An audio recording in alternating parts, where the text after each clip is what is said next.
কুচুটে শাশুড়ি।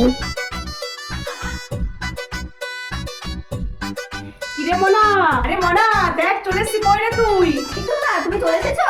হ্যাঁ রে, এতগুলো ব্যাগ নিয়ে কি আসা যায় বলতো হেঁটে হেঁটে? তোকে তো বললাম যে আমাকে স্টেশনে পাঠাবি। দেখ তো এতগুলো ব্যাগ নিয়ে হেঁটে হেঁটে আসা যায় বলতো? একটা টোটো পাইনি। তা জামাকে পাঠাসনি কেন? আরে তোমার জামাইকে আমি বলেছিলাম, হঠাৎ করে কাজ পড়ে গেল, কি করবো বলো? আমি চলে গেল কাজের ওখানে। আরে তোর শাশুড়ি কোথায়? দেখতে পাচ্ছ না আমি এসেছি যে?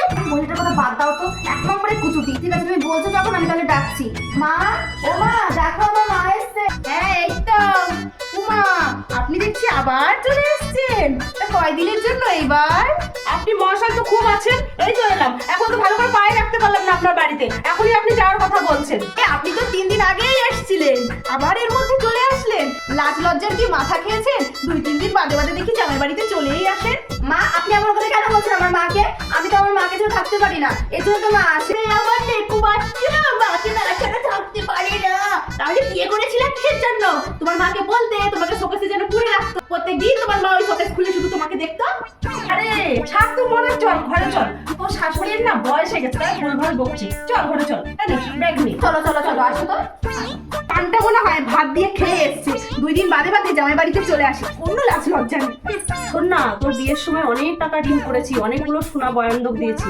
আমাকে 10,000 টাকা ধার দে না। মা, এই 3 দিন আগে যদি আমি 10,000 টাকা নিয়ে চলে গেলে, আবার তোমার 10,000 টাকা লাগবে? দিয়ে দেবো। কেন, তোকে জামাই টাকা দেয় না বুঝি? আরে মা, বলো না, ওই শয়তান বুড়িটাকে সব টাকা দিয়ে দেয়, আমাকে একটা টাকাও দেয় না। 2 বছর হয়ে গেল বিয়ে হয়ে গেল, এখনো স্বামীকে কি করে জব্দ করতে শিখতে পারি না? তোর ঠাকমাও এরকম করতো। আমি আচ্ছা এরকম করে শিরা করে দিয়েছি, দেখিস তো এখন আমার কথা ওঠে আর বসে। বাহ বাহ বাহ, আপনি তো দেখছি বেশ ভালো আছেন। 3 দিন পর পরই মেয়ের বাড়িতে চলে আসেন আর মেয়েকে এরকম কান ভাঙানি দিচ্ছেন। বাহ, আমার সংসারটা তো খুব সুন্দর থাকছে না?